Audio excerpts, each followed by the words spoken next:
everybody. I'm Dane Gentry. Hope everyone's doing well. Today, I'm going to tell a little story.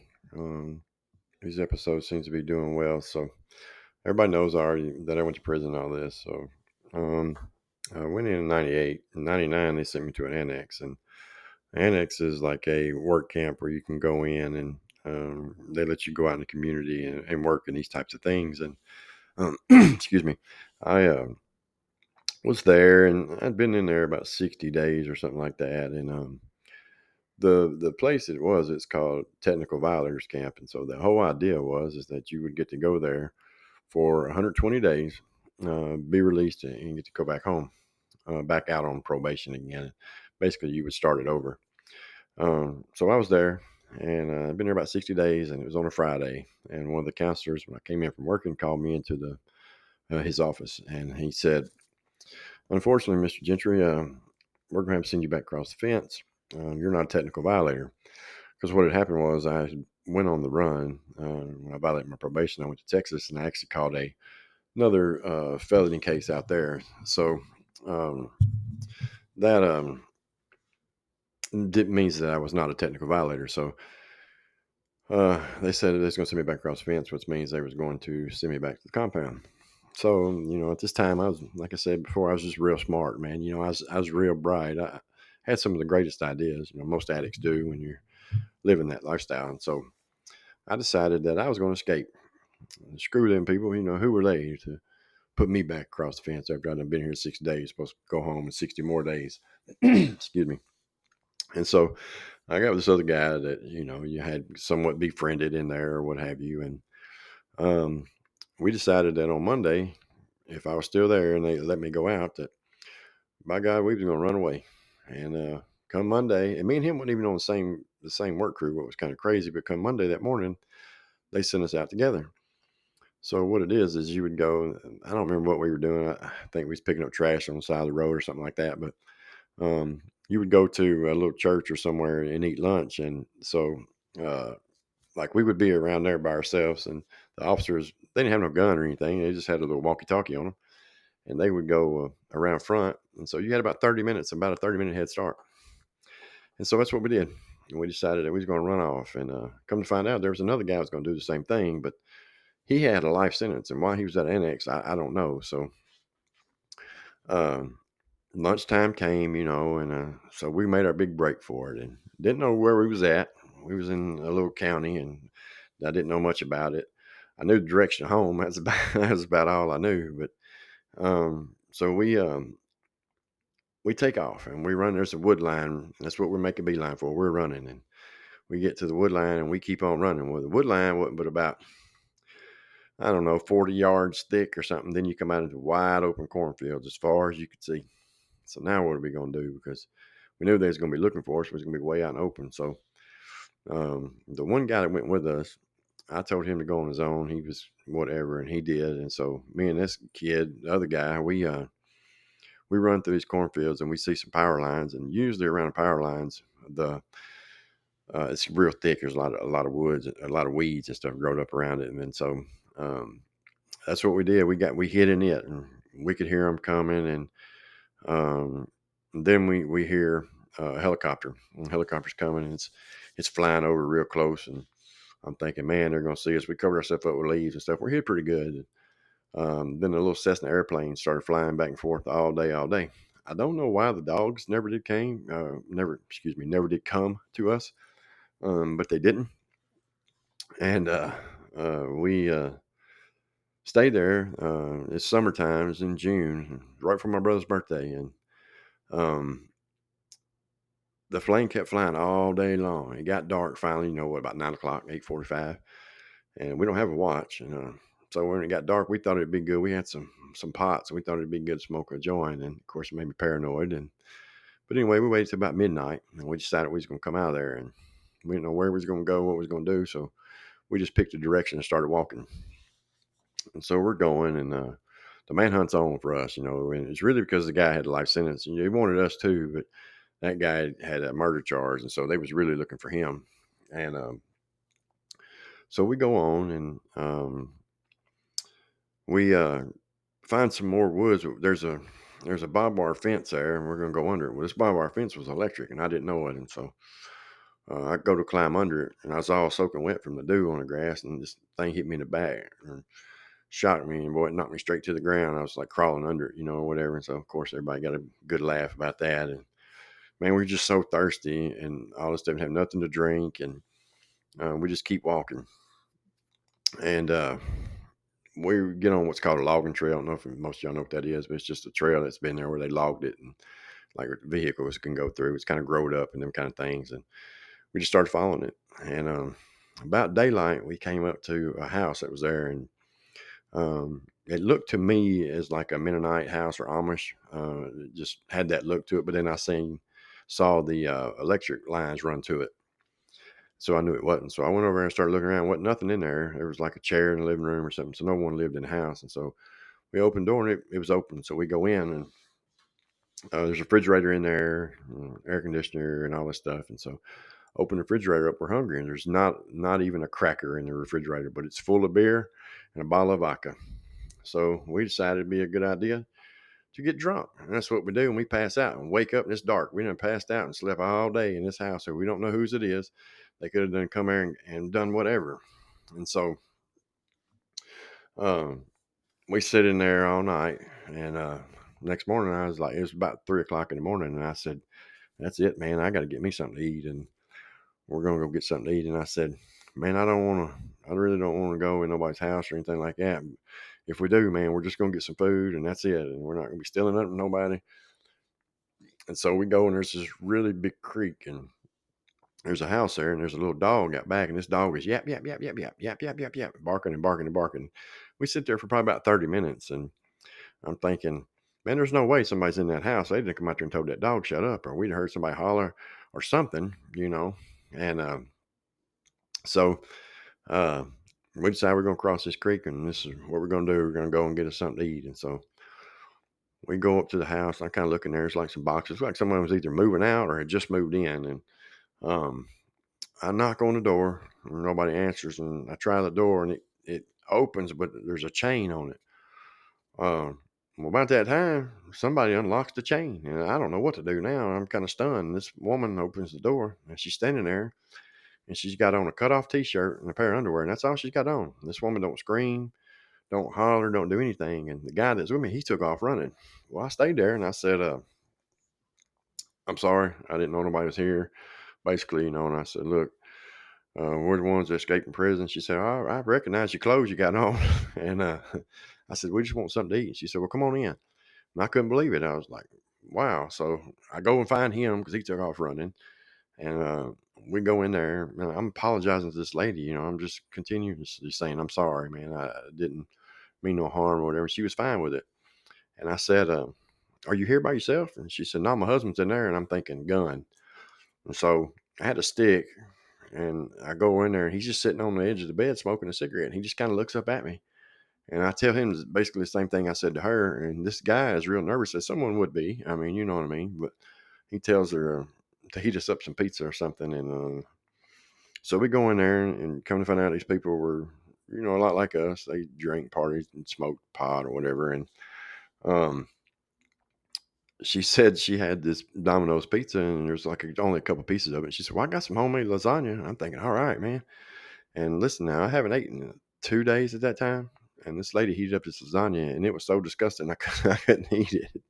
And bless her heart. But anyway, so we're there, and they tell us that the brother-in-law is going to be coming over, and that he might not be so welcoming to us being there.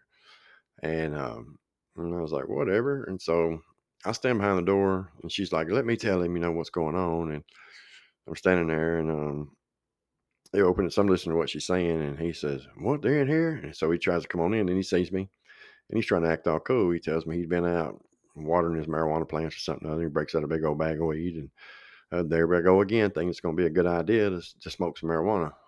Wrong, horrible idea. I smoke it, paranoid. And so now I'm questioning everything's going on. Why are these people so nice, and this, that, and the other? And so they ended up giving us some clothes, gave us a little bit of money, and we leave. And we started out on one direction, and I tell the guys with, his name is Joe, and I tell him, I said, man, we ought to turn around and go back the other way. I think these people are going to tell. And he said, "No, they ain't gonna tell, man. We'll be just fine." I said, "I don't know, man. I'm pretty sure they're gonna tell." But I kept on. I should have went with myself, and I didn't. And we keep on walking. And later that night, here's a prison van out of the blue driving down this road. I said, "See, I told you, I knew it, man." So we we just keep on, man. We're in the woods now, and we get to the end of this like wood line. It's like at the end of the road, and I see two state Tennessee state trooper cars sitting there. And so, what are we gonna do, man? You know what I mean? We're trying to get to water again, and there's supposed to be a spring somewhere through there. And so we sit there. It gets daylight, and one cop leaves, and another one's still sitting there. But it's probably about, I don't know, maybe 10 o'clock in the morning, something like that. And we're sitting there, and we're hid pretty good. We're in some pretty thick woods, and all of a sudden behind me, I hear just something coming through the trees. It sounds like. And by the time I turn looking, it's an owl in the daytime, and it's coming straight down like, dude, is something. And he ducked his head at the right time. This owl, I don't know what the owl's going to do, if he's going to try to, if he thought he was some kind of animal or something, but it was some crazy shit. And finally, this cop goes, and we get to cross the road, and we find the spring. We get something to drink, and by this time now, it's starting to get dark again. In my opinion, we should have been moving at dark, not during the day, but whatever. And we're in this barn, and all of a sudden this truck comes flying up in there. And so we have to run out behind it, and they got these dogs, and they were coon dogs. Come to find out, I didn't know at the time. I thought they was looking for us, but it had just started drizzling rain. And this one dog comes so close to me, I could have kissed it on its nose, and it kept on going. And so they go off into the woods, and we wait, and we wait, and we wait. Well, they come, and they leave, but they're still calling for a dog. So I'm thinking, well, one of them dogs must be gone, lost, or whatever. And so they leave, and we go in this barn, and we're sitting there. It gets daylight, and I look over to my right, and there's that dog, and I can smell a skunk. He'd done been sprayed by a skunk. But the dog was almost like he knew it. He needed to tree us, and he had us, but he wasn't barking and growling or anything like that. And so we decided we're gonna go on. We're gonna walk, and we do. And it's daylight, so we done been seen by so many people. And we come up to the Amish community in there, and we're walking through there, and all of a sudden I see all the cops. I mean, man, they are everywhere. And like we were just some real desperados. They had already caught the other guy who had the life sentence. And of course, we didn't know. We found this out after the fact. Well, it's in June, and it's hot. I mean, it's hot, and they got us on one of them old Church Rock roads, and it's like where the oil and stuff's coming up out of it, and we're laid down on it. And I ain't got nothing on but a pair of shorts. I was real smart not to have my shirt on. I knew what they was going to do. Again, I'm so smart at this time. And so they get us, and they get us in a van, and then we got state troopers in front of us, and we got state troopers behind us, and they stop in traffic for us to come through. I mean, really, like we done killed the president or something. I mean, it was some real crazy shit. And so they take us down to the little county jail first, and then they transport us on to Nashville to Riverbend Maximum Security Institution. I had tick bites. I'm talking about tick bites and chigger on every single part of my body, even on the tip of my you know what. And oh, it was miserable, man. It was miserable. It was so bad that they put me in medical for the weekend. And in prison, you don't get to go to medical just for anything. And so that's just how bad it was. I think they was worried that I might have got Lyme disease or something. But anyway, they separated me and him, and this was in June. And so what they do is they put us on maximum security. So you have a D board hearing, and they gave me 6 months in a hole, and then maximum security, and that's up to them when they're going to let you off of it. You want to have a review at that time for 3 years, so you're going to do at least 3 years in solitary confinement. With the 6 months of it, the first 6 months of it, I had to do it without anything. I was able to read, and I educated myself, done these different things. But the day they arrested us, when they took us down to that county jail there in that county, the detectives was trying to say that we had done all kinds of stuff. Kept asking us about a gun. Didn't either one of us have a gun. Basically, what they were doing is they was going to try to charge us with a bunch of stuff, but uh, uh, we didn't know what was going on, and they started asking us about that deal about the house or whatever. And I told them I want a lawyer. You know what I mean? That's the best. That's all you got to say to them. They got to stop questioning you. And Joe did the same thing. So he said, "Well, I'm gonna charge you with aggravated home invasion, aggravated kidnapping, and aggravated robbery for what we did there. I didn't do any of that. The woman let us in and all that stuff. I don't say anything. Well, time goes on and it's getting November and we still haven't heard anything about it. Well, all of a sudden they up and call us to court on this morning in November, and we go and I'm like, man, but we had to go on escape charge too, and that's the county it would come out of. So we really wasn't sure what we were facing, and so we go down there to that county. We walk in the courthouse and there's that woman, and I said, oh my God, man, we're going to get charged out of that. And at this time, they would let you get somewhat close to people a little bit. She'd have to stay about 4 feet away or something like that. And she comes over, oh, I'm so glad to see you, and all this stuff. And I said, I'm not glad to see you. She said, I'm not here for that. She said, I didn't divorce that guy I was with. I'm married to another guy. He's in jail. And so I was like, whew, we got by that one. And so come to find out, what happened was the day that we left there, as I told you, the husband was nervous. And I guess after the fact, it got him feeling a little way. And I can understand that, because he may have felt like he didn't properly protect his home or whatever. And so he called the police and told them that I kicked the door in and that I tied them up and that I robbed them and done all this stuff. But she told them, no, that was a lie, that she let me in and everything. So there was just, wasn't nothing they could do. But they wanted to. And had they done that, I would have never gotten out. I would have done the rest of my life in prison. And so uh, they give us the 2 years for it added on. And so for that, in total, I got the 6 months in the hole and I got 4 years on maximum security. Um, I don't know if you've ever been in a situation, and there's probably going to be some people who hear this, well, at least I hope anyway, who I don't hope that you were in that situation, but I hope people are going to listen to it. And um, they, after 4 year mark, they decided they was going to finally let me off max or whatever. But listen, man, that's a long time for somebody to be in solitary confinement. I mean, again, I'm not one of these people who don't think you don't deserve to be punished for stuff, because you do, and I deserve to be punished for that, and they did. And the problem with that kind of stuff is that you become so antisocial that being around people is nervous. And that I got off, I think in November. I'm pretty sure it's November because it's getting really close to Christmas time. And there in Nashville at River Bend, the churches do a lot of stuff for you for Christmas. And I was on what's called close security, which means I was still in a cell by myself. I got out more and I didn't have to have handcuffs and shackles when I came out. And they, the church people were coming around and they was giving us like a grocery bag full of like just food and these different things. And they got to my door and I was freaking out. I was pouring sweat because I didn't want them to open my door. I did not want them to open my door. I mean, that's how bad that it messed with me.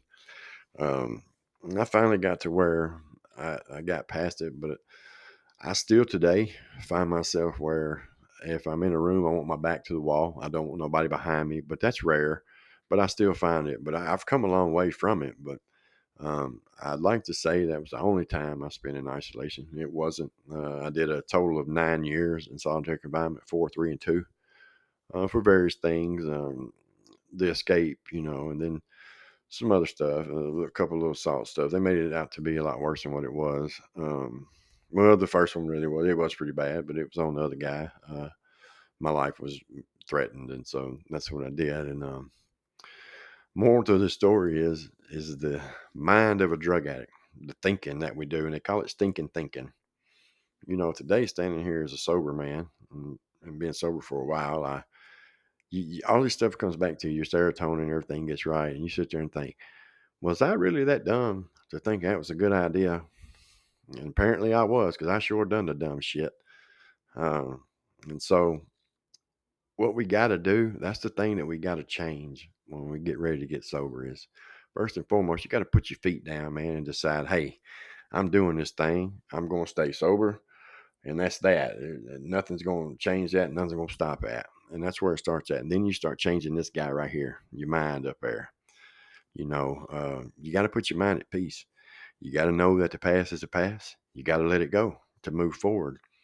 But if we can do that, you'll be amazed. And it's not just with it. It's not just with addiction. It's with anything that's holding you back. Whatever it is that's holding you back from stepping out on that cliff and taking that jump and believing and having faith that God's going to get you through it and do all right. You got to get rid of that negative Remember, anything negative is not from God. That's the evil one. Everything positive is God. God wants you to succeed. God wants you to shine. Success for everyone is not the same. I'm not saying that, success for you is to be a millionaire or to be famous or to win the lottery.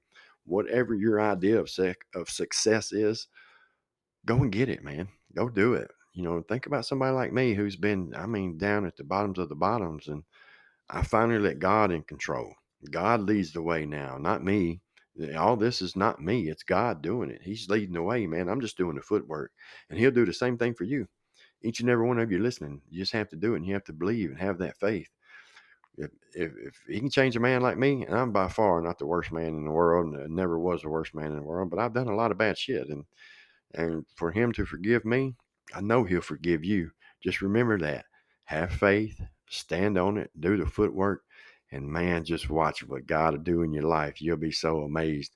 I love each and every one of you. Again, if you need anything, my email is danegentrypodcast@gmail.com. Dane Gentry without a S, danegentrypodcast@gmail.com. You can reach me on Discord as well at Dane0636. Everybody have a good day. God bless, and thank you for all your support.